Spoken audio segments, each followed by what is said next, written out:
dream All right. last night. And in my dream, you were all late to my sermon. And then False prophecy. Bob invited me up, and when he invited me up, I was in the bathroom. Oh. And then in my next dream, I was telling this story to all of you. Anyways, you're all on time, so give yourselves a big hand. Big hand. I haven't given a sermon since I was a pastor here for this very church 5 years ago. And I was looking at my sermon notes, and do you know what my last sermon was called? The Last Sermon. That's what it was called. And here I am, so it's really good to be here. So what I'm going to be talking about is my tribe, my family. As you know, I've been, maybe you might not know, I've been working with the Blessing and Family Ministry at the National Family Federation headquarters for the last 4 years, more than 4 years now. And it's been a long journey. My wife and I, Hitoe, she's in the other room with the kids, we were living in Japan at the time, where I was volunteering as a matching advisor, a matching supporter, where I kind of help families go through the matching process. And because of my involvement as a volunteer, the Blessing and Family Ministry knew me. Crescentia, who's the director of the BFM, she knew me and she knew I was passionate about this work. So she invited me to work full-time in New York for headquarters when we were living in Japan, and I had a job lined up there. I was teaching there, and I had a job lined up at some hospital place that didn't even start yet. And I was like, I talked about with Hitoe for like a minute, and I was like, yeah, let's do it. I want to do it. And at the time, she was like 3 months pregnant, and they wanted me to go immediately because they had some projects they wanted me to start working on, which meant I had to leave my pregnant wife in Japan with her parents. So it was a very difficult decision to make, but we felt, both of us agreed that it was I loved the work that I'd be doing with the BFM, and it was a great opportunity to have something settled. I was just graduating from university at the time, so it seemed like God was really working in a way that we could really contribute in a way that would help others. And so that's where the journey started, and for 4 years, basically what the BFM does, many of you were at the matching convocation last week, but if you don't know, the BFM is really, it's all about family care. It's really about internal preparation for marriage and blessing, and also family care within the blessing within families. And for the last few decades, we've been focusing only on matching education, matching preparation for families, and then the last 4 years, what I've been helping develop is more family care. We're going towards like newborn parent care, parent education, couple education, that kind of thing. We even have a seniors ministry. Did you know that? We have a seniors ministry, a grandparents ministry that Steve Honey is heading up at the office. So along this journey, I work very closely with the evangelism department, tribe messiahship, the witnessing and education departments at headquarters. And there's a lot going on. As you know, True Mother is coming. Everyone at headquarters is really busy preparing for her arrival. Woo! Yeah, that's it. Yes, True Mother is coming. Next week, right? And if I were to unpackage everything that I've learned in the last 4 years, I was thinking about what could I convey, or what experiences have I had that might be beneficial to some of you. It's this. Tribe messiahship is outreach and inreach. Now there's a lot there, so I'm going to try to unpackage that.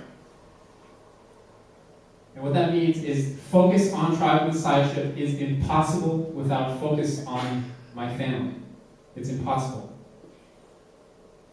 We cannot do tribe messiahship without also focusing on taking care of our own spouse, our own self, and our own children. Chief Father said this, I love this. The family is a school where love for humanity is taught and learned. When children who are raised in the warm love of their parents go out into the world, they will care for people in difficulty in the manner they learn in their home. People raised in loving relationships with their own brothers and sisters will go into society and share their caring hearts with their neighbors. People raised in love will look upon each other, which each person they meet in the world as a member of their own family. The starting point toward a true family is the heart of love that treats strangers as family and shares with them. Now this is beautiful. And what Father is saying is basically we cannot share the blessing, we cannot do tribal messiahship, we can't go out in the world and love people essentially without also receiving love within our own families and having love and care in our families. And I want to, what happened? You might have pressed the button. Oh, it's there, I just can't see it, sorry.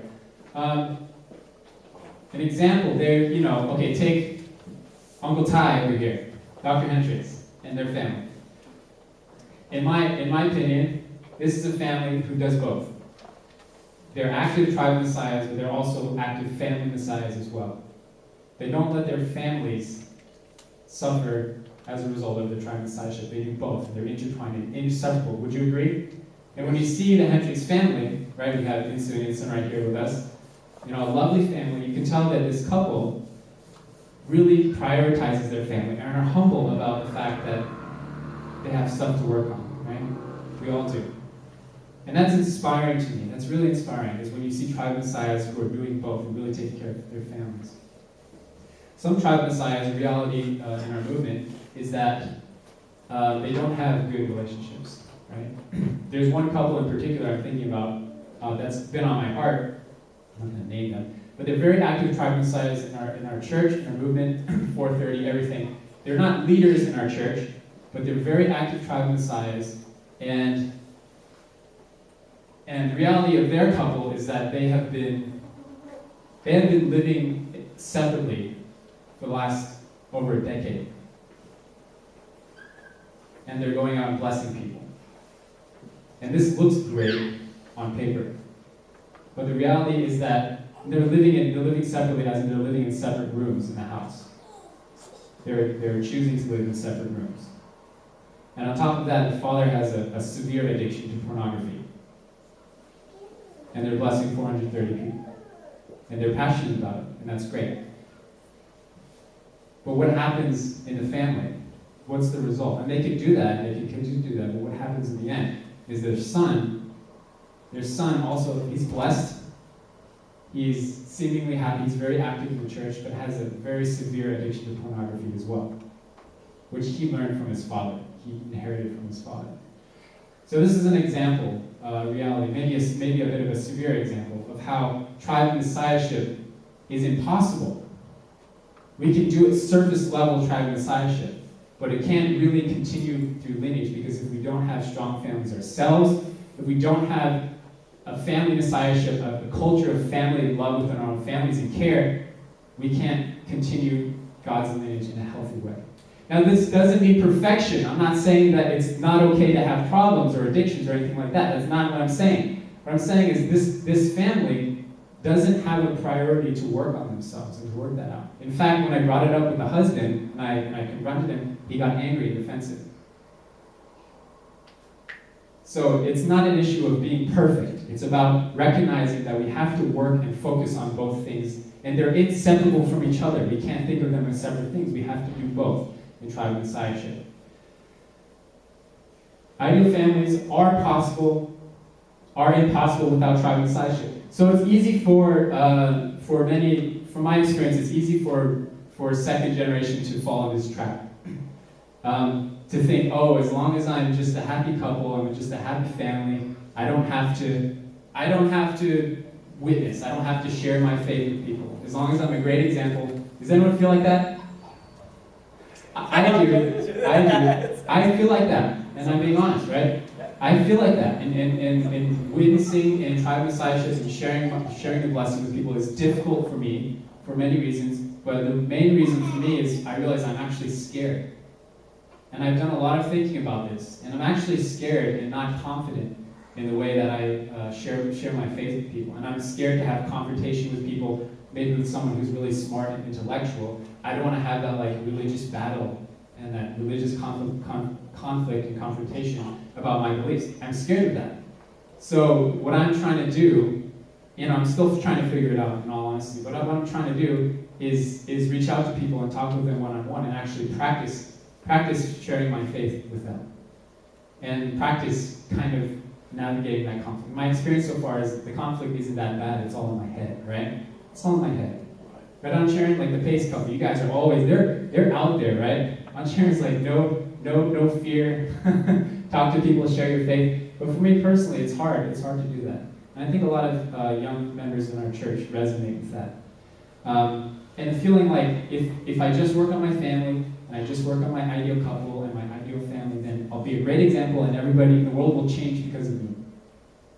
I don't think that's the case. I think that's a cop-out, in all honesty. And that's how I felt. I think that's a cop-out. And I believe that we can't create ideal families in the ideal world without being able to share it with people. Husbands and wives must be centers of peace. Not only must there be love between the husband and wife, but the couple must also be able to bring harmony to their extended families. It is not enough that the husband and wife live well together in love. All the relatives must love each other as well. That is what Tribe of Messiahship is, isn't it? Extending our love and our family to our relatives and the people around us. And we cannot do it. It's not enough for us just to live happily alone. World peace is not such a huge undertaking. It takes peaceful families to create peaceful societies and eliminate conflict among countries. This will lead to world peace. This shows the importance of families that are intact and the immense responsibilities such families must bear. The thinking that says it's enough that I live well and that my family lives well is completely alien to me.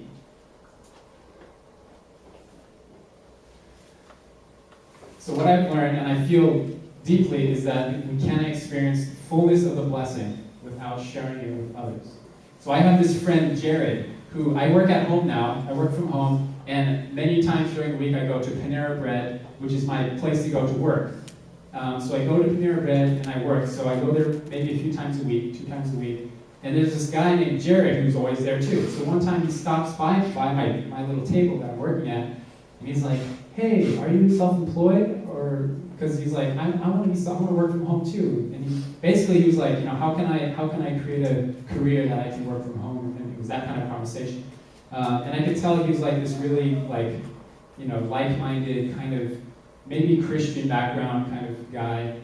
He grew up here in North Carolina, and that was our conversation. And then I kind of thought about this, and I was reflecting on my tribe of Messiahship and how I'm actually kind of scared to share my faith with people. And I've always been, university, going to college, was not something that I brought up. I've always been more comfortable talking with members, talking with other second gen about like matching blessing, but not really talking about the matching blessing with people who don't know anything about it. That's always been my challenge.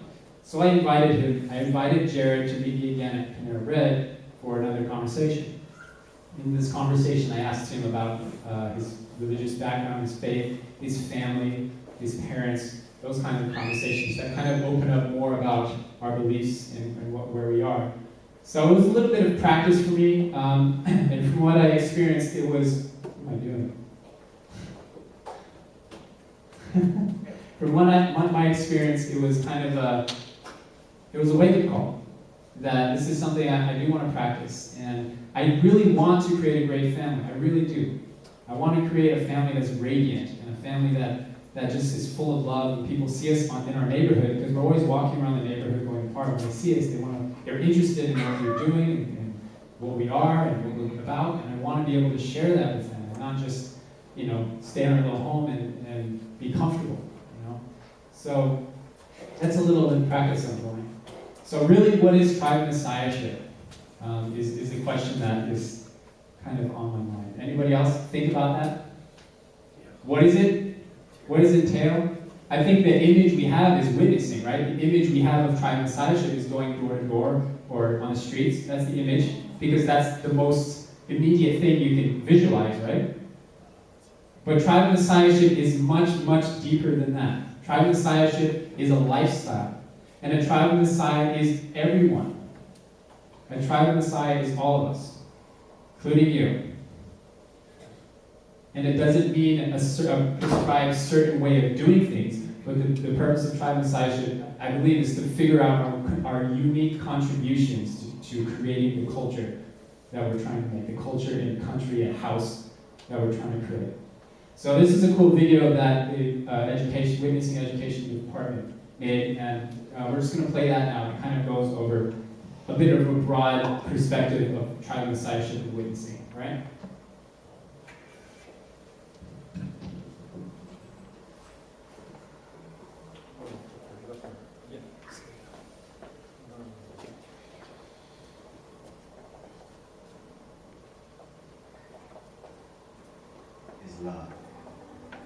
True parents came to change the world.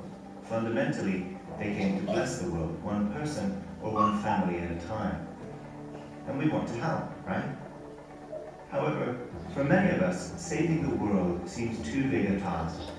We may have doubts about our own abilities or where we are as a movement. We may find ourselves justifying slow progress with seemingly valid questions like, how can I share the divine principle? Or how can I guide or bless people? But what if we removed all of the distracting thoughts and self-limitations and simply asked ourselves, what can we do? I'm sure each of us will come to the same conclusion. We can love. Each of us has the power to share God's love with others. Chances are, we're doing it already. We're all connected for a reason, and our relationships with each other are the vehicle through which God can work. Did you ever hear that saying that to accidentally bump shoulders with someone in the street takes 2,000 years of preparation? That means no relationship is random. If we were to ask God, who are the people we're supposed to be witnessing to or loving, what do you think the answer would be? The truth is, God has already brought tens or hundreds of people in your life.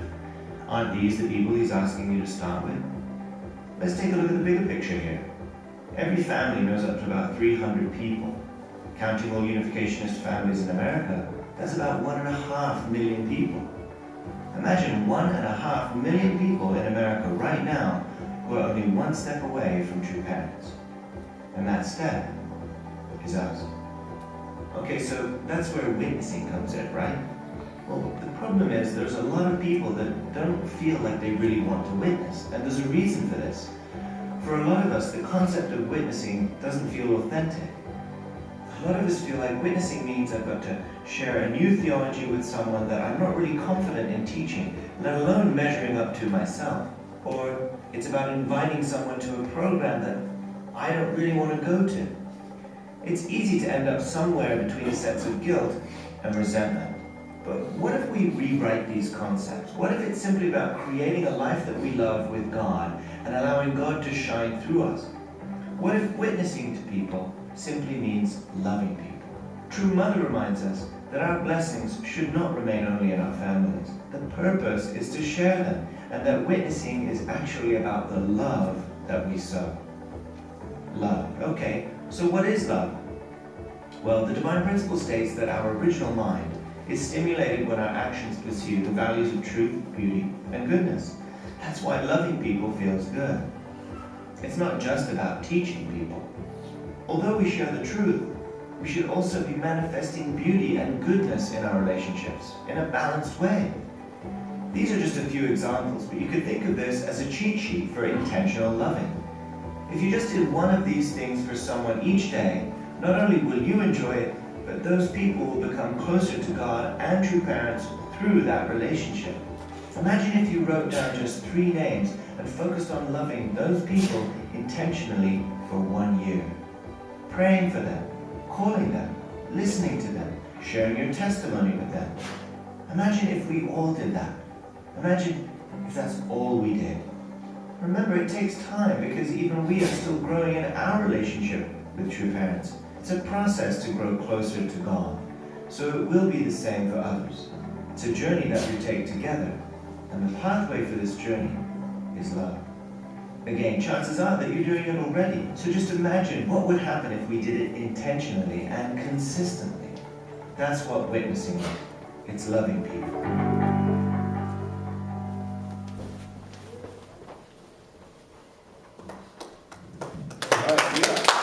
Yeah. Go back. So this has really been my personal question for the last couple of years, is what is my contribution to this that we're trying to create? You can go back to the first step, yeah.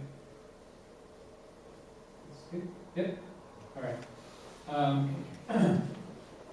So this is what I keep in my mind, is that tribe messiahship is contributing in my own unique way to create a family and community filled with love. Now it's pretty broad, but I think for me personally, I'm starting to understand what this means more clearly. And so I just want to leave everyone with 2 points. Focus on my family. I know all of you are focused on your family, but let's keep in mind in a broad sense, in creating this ideal world or tribe messiahship and community filled with love, this is really priority number 1. This is really where it starts, is focusing on my family. And what that usually means, if you're honest with yourself, it usually means focusing on myself, because I'm the one that affects relationships and joy and happiness in my family. For me personally, Hito's not here. I struggle with anger in my family. I don't get angry very often, but when I do, it's really angry, and it's not violent, but I get angry and it really hurts Hitoe a lot, and it really hurts my kids' feelings. And that's something that I'm learning how to deal with, and I'm trying to meditate. I just started meditating like last night. Last night I started this because I talked with some other dads who were like, you know, like dude, last night I like lost it with my kids because they won't go to sleep, and they're like, yeah, me too. Okay. So one of the dads said you should meditate every day. So he gave me some apps to follow meditation. And anyways, what I'm trying to say is I realize that the happiness of my children, my family, is a result many times of my well-being and my happiness. So if I'm angry, if I'm explosive, then it really, really, really is poison to my relationships with my family. It really is. And that's my number 1 focus right now in myself. So focusing on my family in whatever way that means to you. Sometimes it's a bad habit, or anger is a very common thing, or an addiction, or a certain lifestyle, or lack of empathy, understanding in your spouse. That's a very big one as well. Number 2 is focus on my unique contribution to what is this community? What is this church? I don't know what that is yet, but for me right now, it's showing up and smiling at people when they come in. Panera Bread? Panera Bread. Right now, that's all I know. Maybe playing guitar when I'm not in Japan or something. But I'm trying to figure this out too. What is my unique contribution to this community, to the larger society, and my town, and my city, right? Sharon, you're so involved in the elections going on, right? I think that's really amazing, right? All of you guys are doing really great things for the community. So, unique contribution to creating. What can I do? What is special about me? Just want to finish this. Our effectiveness as tribe messiahs is inseparable from the health of our families. This does not mean perfection. It just means giving adequate focus to both. All right? So let's close with prayer. Heavenly Parent, oh God, thank you for all the brothers and sisters here today. We love you so much, and we love you that we want to continue to come here to create a community and culture of love within our community and also our families. I sense a great deal of priority here in our North Carolina, our triangle families, in tribal messiahship, and also in general just focusing on our families. But I pray that we can give ourselves a little bit of tough love and recognize that we can't just live a good life and be happy and joyful and wealthy, but we have to be able to share that joy with other people. It's inseparable. You created us and you designed us and you gave us the blessing so that it can be shared with every person on this earth. And it doesn't mean a certain way of doing things, but it means recognizing that we were blessed and loved by you, and we were lucky and fortunate to receive so much in our lives. And how can we not feel a desire to give back and contribute? How can we not feel a desire to have people less fortunate than ourselves receive what we benefit? It is as simple as that. Sharing the blessing is as simple as giving to people that have less than us. We pray that every individual here, we can focus on our families and our tribes this week. And for this month of November, we pray for blessings upon this year of 2018 and the next 2019. We can give it our best and give it our all. Thank you so much. In all names we pray. In your family name. Adieu.